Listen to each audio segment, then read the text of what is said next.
Made me very mad and jealous. Monday night, we returned home, and I poured a full bottle of the poison into his cup and poured in coffee over it. And he drank it. He told me afterwards that he didn't feel well.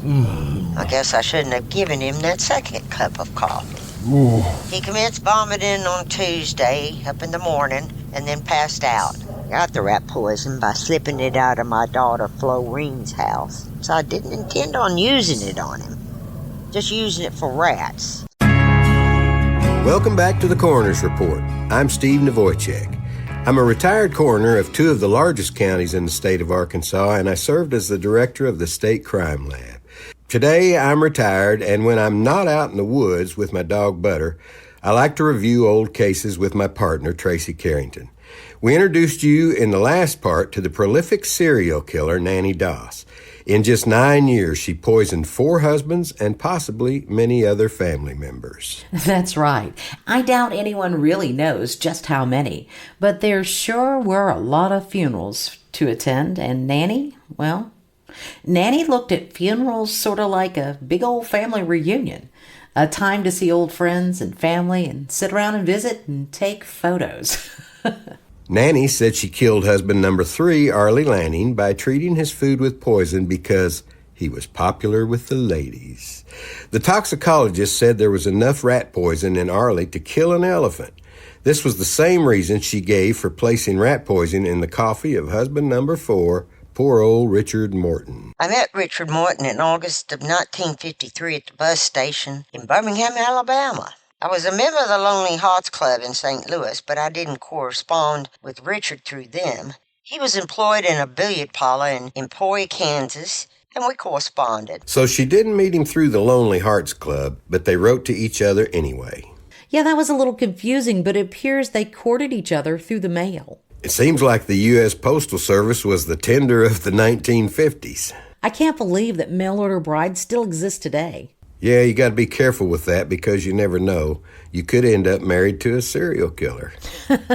Exactly. So off Nannie went to Kansas to marry her new love. I got tired of living in Alabama and North Carolina. I decided I would like to live in Kansas. So we got married. It was supposed to be in December, but my mother was taken sick, and I didn't go until January. Wait, her mother was sick? Yeah, but not for long. I like Morton all right. We had no trouble. Oh, we had a little trouble once in a while, like everyone does, but we got along fine. All seemed to be right in her world. Maybe this time Nannie could keep the romance alive. Well, we was married in Emporia, Kansas, had a furnished apartment. We got along just fine until I visited his daughter, Mrs. Dane. She told me that during his other wife's lifetime, him and his sister-in-law would go off together and go upstairs and drink beer. His other wife lying in the bed sick. She couldn't even get up and help herself. Made me very jealous. He occasionally got letters from his former sister-in-law. You know, a jealous nanny is a dangerous thing, at least to husbands.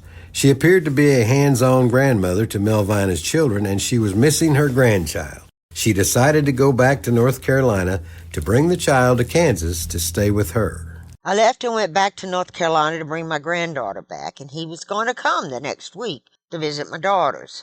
Well, I was gone, and every morning, the people that lived in the house told me, he would get up and put on his best clothes and tie and went uptown and spent the morning. Richard appeared to really care about Nannie, and he followed her to North Carolina a week later. Tulsa Police Captain Harry Steege discovered during the investigation that Richard first had to raise some cash to make the trip, so he brought some jewelry to flip. We believe that he bought the rings on time and then pawned them to raise money to follow her to North Carolina. His wife got the idea, however, that the rings were for another person. Was told by his daughter, Mrs. Lorene Danes, that he had seen his former sister-in-law, Virginia, while I was away in North Carolina. When I came back, I found a receipt for some rings. Made me very mad and jealous. Miss Dane said she bet he bought the rings for Virginia. That's why I got so mad. No one wanted to get Nannie mad. The investigators later spoke with Morton's daughter, Lorraine Danes. She told police she was in Idaho at the time and would not have known if Morton had seen his former sister-in-law or not. Other relatives told police that Morton wasn't interested in any other women. I got the rat poison by slipping it out of my daughter Florene's house. I carried it back in the suitcase with his shirt, so I didn't intend on using it on him. just using it for rats. It's interesting that she brought the rat poison back from her trip even before she would have heard the stories about Morton cheating on her. Bad things happen when Nannie got mad. Monday night, we returned home, and I poured a full bottle of the poison into his cup and poured in coffee over it. And he drank it. He told me afterwards that he didn't feel well. I guess I shouldn't have given him that second cup of coffee. He commenced vomiting on Tuesday up in the morning and then passed out. I called his son, and he got there before Mr. Morton died. This time around, there were a lot more questions. Tulsa Police Captain Harry Steege learned not everyone thought that Morton had died of natural causes. Mr. Morton's son, Wendell Morton, did suspect the death was not natural and took his suspicions to authorities. But the investigation turned up no evidence. There was a lot to make folks wonder what really happened. Police learned not only did Morton get sick and die, his dog also became ill. Then there was a mysterious fire a few days later that destroyed the couple's home and killed the dog. Apparently, Nannie didn't like dogs or men. Or babies, or relatives. But she did like insurance money. She had 2 policies on Morton. They weren't much, totaling $1,100, which would be about $12,000 in today's money. Of course, Nannie felt she was justified in killing this husband too. In other words, I just went jealous crazy. I got so mad, didn't know what I'd done it for. I didn't realize what I was doing. He did things to make me jealous. I thought he was a fine man until after he was dead. Dr. McCoy from Eastern Oklahoma State Hospital learned more from his evaluation of Nannie. Her last 3 marriages had certain common features in that she knew these husbands rather briefly, soon became dissatisfied, grew to loathe her husbands, and took steps to terminate the marriages. Her next husband was a fine man, too. Sam Doss was very different from all of her other husbands. He was a preacher, and he wasn't a drinker. Yes, Sam Doss was different, and this time around, Nannie wouldn't get away with his murder. Sam Doss came with his own sad story. He was looking for a wife because 10 years before, Sam Doss made national news. He was living with his wife and his 6 children in Marble, Arkansas, when a deadly tornado touched down. This tornado outbreak dropped twisters down across several states. The next farm was occupied by the Sam Doss family, of which the mother and 6 children were killed. Doss was in Berryville, where he was employed. The house was picked up, tossed into a hollow nearby, and smashed into splinters. All outbuildings and the cellar were destroyed, and the canned fruit and all other supplies blown away. Not a thing could be salvaged about the place. The bodies of the mother and children were scattered promiscuously among the ruins. All were buried Sunday in one grave at Berryville. So Sam Doss rebuilt his life and moved to Tulsa, Oklahoma. He was looking for a good Christian woman. He met Nannie through a Lonely Hearts Club. Sam Doss sent me money to travel here after our whirlwind romance through the mail. I like Tulsa best. Oh, I like it here. It's so friendly. That's why I married Sam Doss. It's a good town also to find work in. Sam had a pretty good job, but he was too strict. He said he'd been a Christian man all his life and that I would be a Christian woman. Our story really begins right here with the death of Sam Doss. See, he had been in the hospital for about a month with horrible intestinal issues, but had gotten better. He went home with his lovely wife, Nannie Doss, and was dead the next day. Sam Doss was diagnosed with anemia when he went to the hospital the first time. The second time, the doctor suspected a heart attack. Dr. Randy Hill says he understands that diagnosis. Well, it's consistent because the eye tract's so affected, he's not absorbing iron, so he got anemic from it. That's consistent with her probably poisoning for a protracted period of time. It could be caused by other things. He was a drinker or some other issues that could have affected that away, or he had some other diseases, but that would be consistent with his poisoning. You know, he could have had a little underlying coronary artery disease that got exacerbated by all this, but still the underlying cause would be the arsenic poisoning. An intern, Dr. W.D. Heidi, at the hospital, thought the death was strange, and he offered to do an autopsy at no charge to determine Doss's cause of death. And Nannie agreed to it. Back in the day, that was much more common to do an autopsy because we didn't have imaging, we didn't have those kind of things. And the only way you ever got better as a doctor would just go and look and see. If you had cancer, we couldn't see it on the screen. We had to go open you up and see what was in there. You got to do a peek and poke. That decision would seal her fate and kick off a 4-state investigation into just how many people had died at the hands of smiling, blinking Granny Nannie Doss. I can tell you really like her, Steve. Nannie Doss was not a Christian woman, according to husband number 1, Charlie Braggs. Nannie didn't have any religion. I found out she was a mean woman, but I couldn't let it go for a long time. She sure had some charms. Yep, I guess I was pretty lucky. Saved my life by getting away from her in time. Glad to be alive. Sam Doss would learn that the hard way. Sam's brother, Raymond Doss, remembered his impression of his new sister-in-law. I was suspicious right off. No woman's going to travel 1,000 miles to marry some plain working man. Most of the time, Nannie was a pleasant person, but she would smoke or dress in a way that Sam didn't approve of. Sam was a minister of the Free Will Baptist Church. She didn't impress me as a woman who really wanted to marry a part-time minister. She attended church with him until she poisoned him. I poisoned old Sam Doss because he was mean to me. He got on my nerves. It was just little things. He would never let me watch television at the neighbors. He wouldn't let me have a radio in the house. When he went to bed, he made me go to bed early. He was a religious man and wouldn't even let me have an electric fan in the summertime. I just couldn't go on that way. Then after he got sick, he griped at me and nagged at me when I tried to feed or care for him. Nicole Young is Nannie Doss's great-granddaughter through Melvina, and she remembers those family stories. The stories my mother told were that she killed one of the husbands because he wouldn't let her listen to the radio. Sam's brother, Ray Doss, told papers at the time that Nannie was cunning. Man, she was a smart one. She was shrewd, very shrewd. And I seem to remember that some of the times she'd tell you one thing and then the next time just the opposite. Once, at our house, after Sam got sick, she was trying to get him to eat, but he just wouldn't. My wife said, Sammy, you gotta eat, and he would eat what she fixed, but Nannie didn't say anything. She just looked mad. Tulsa Police Captain Steegey would soon discover Nannie Doss could stand flat-footed on the ground, look you square in the eye, and lie without blinking an eye unless she was winking at you. I don't know what caused Sam Doss's death. He became violently ill and died right after I called the doctor to our home in Tulsa. At first, Nannie told us she only put 1 teaspoon of liquid poison that she had purchased at a Tulsa grocery in Doss's coffee. I didn't buy that poison from the grocery store. It was already in Sam's house when I married him. I am Miss Dorothy Jones, and I'm a clerk at Bennett Grocery Store at 1147 North Utica Avenue in Tulsa, Oklahoma. I remember a remark made by Mrs. Doss. She had a bottle in her hand, and I jokingly asked her what she was going to do with it. She said she was going to feed it to her husband. I poured, I don't know how much in a kettle of prunes I was stewing for him. I just took off the cap and poured.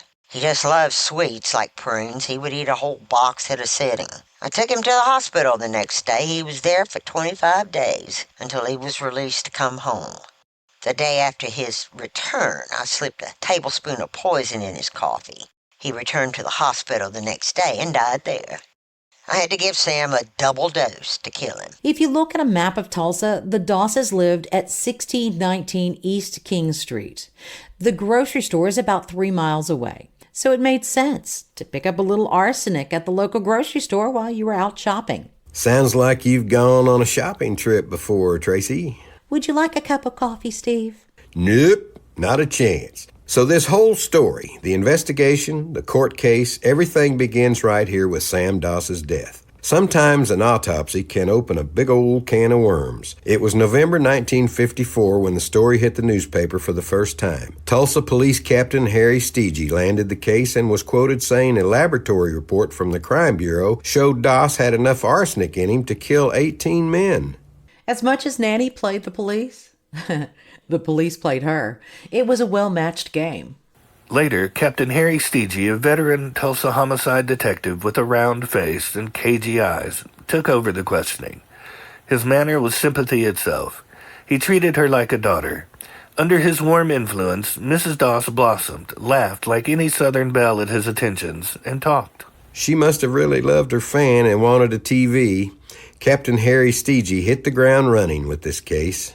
A doctor at the hospital was concerned and suspicious. He suggested an autopsy be performed. Dr. Leo Lobier of Tulsa's Hillcrest Hospital did the autopsy and said Doss had consumed enough arsenic to kill a horse. Dr. Lobier wasn't sure how the poison was administered except that it was taken orally. We have kept Miss Doss under secret police surveillance since her husband's death. We could have arrested Miss Doss, but we didn't have enough evidence to hold her. Undercover police surveillance sounds like something from a spy novel, but it wasn't. You see, Nannie had gotten a job after Doss died because she needed to support herself. She went to work as a housekeeper and a babysitter with a Tulsa family with 3 young children, the Kinders. The Boyd Kinder family was a middle-class family living the 1950s American dream. They thought they'd found the perfect housekeeper. I'm not really sure when Tulsa Police Captain Harry Stege reached out to them, but at some point, he asked the unimaginable. We could have arrested Miss Doss, but we didn't have the evidence to hold her.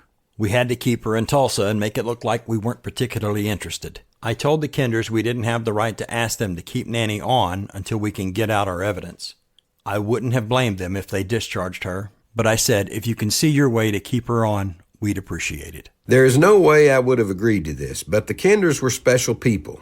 For 3 weeks, they kept Nannie in their home with their kids while the police built their case.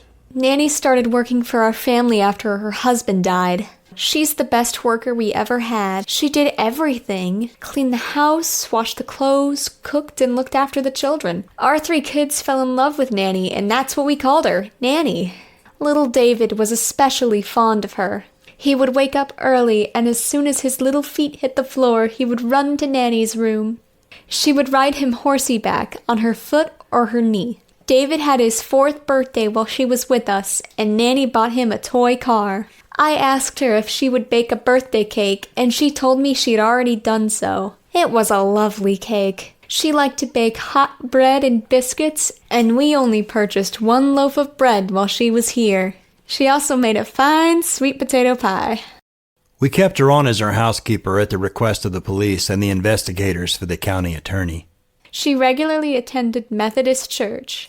She wanted to take the children to Sunday school, but I put her off. Nannie loved TV, and her favorite program was Portia Faces Life about a murder trial. Nannie maintained the woman was innocent. As the days passed, both me and my wife became light sleepers too. If I heard a door creak, I was wide awake.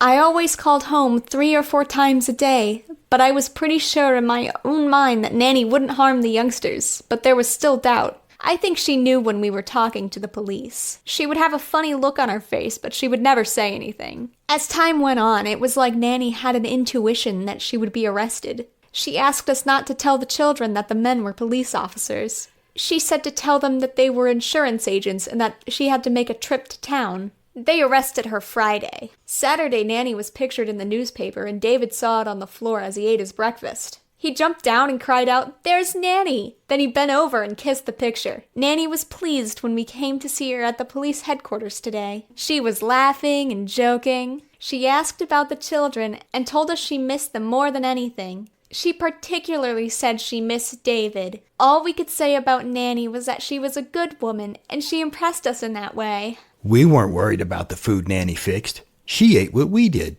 When she poured coffee, she would pour herself a cup. We didn't fear eating food which she ate. Well, the evidence shows that she may have killed him, but Nannie had us convinced she was innocent. We are so very glad it's over. I really don't know if she killed her husbands. You have to remember now that this was just as the investigation began, and they had no idea what was going to be revealed.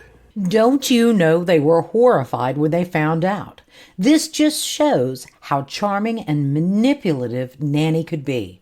Captain Stege would soon find out just how smooth Nannie Doss could be. Her jolly disposition never changed, as she was denied knowing anything about the arsenic that killed Doss.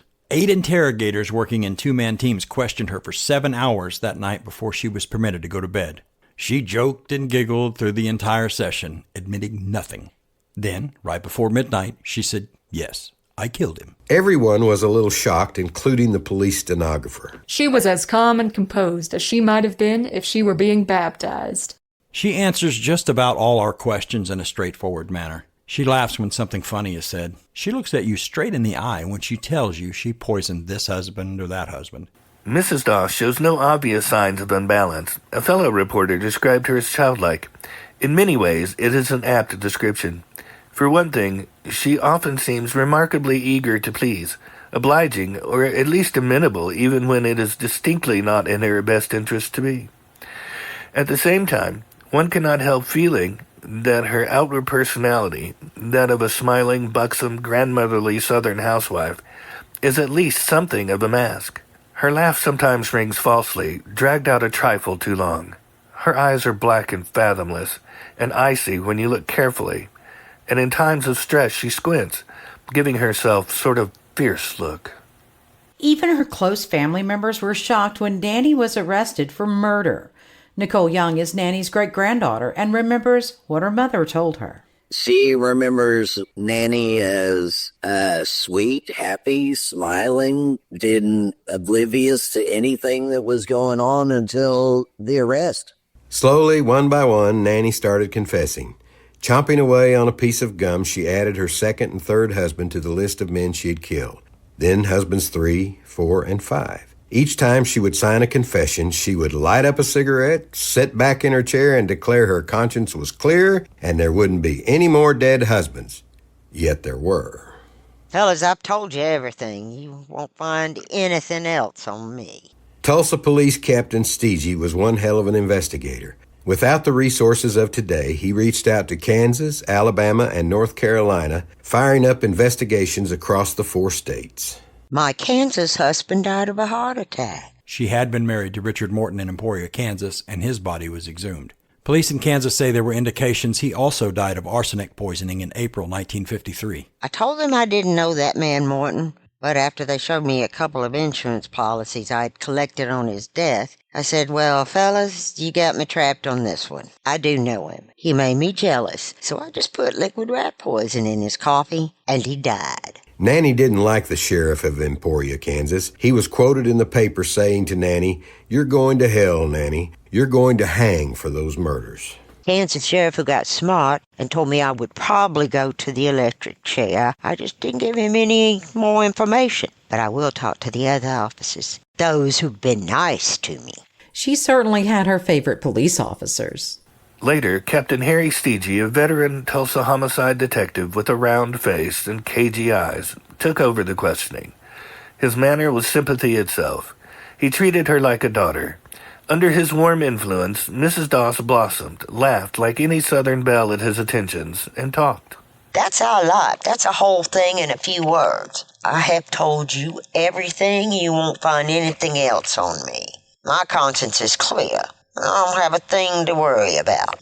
She was cagey and cunning, the hardest criminal to catch. Tulsa County Attorney J. Howard Edmondson saw right through the act. She would think, she would reason, and she would answer the truth only when she saw she was trapped. That takes intelligence. Nannie is a cold-blooded murderess and an expert on evasion. She never admitted a single crime until the officers had her nailed down with positive proof. But it wasn't just ex-husbands they started digging up. I anticipate that husband number 3, Arlie Lanning's body, and those of Mrs. Doss's parents will probably be exhumed in an effort to learn if they were poisoned. Nannie insisted that she didn't kill her mother. She also would get very irate when you discussed the possibility that she may have poisoned some of her family members. In fact, Jim Hazel, Nannie's father, he was never exhumed, so we don't really know what killed him. We pulled Jim Hazel's death certificate just to see if he died in the mental institution as reported, or if there was any gastric distress when he died or anything like that.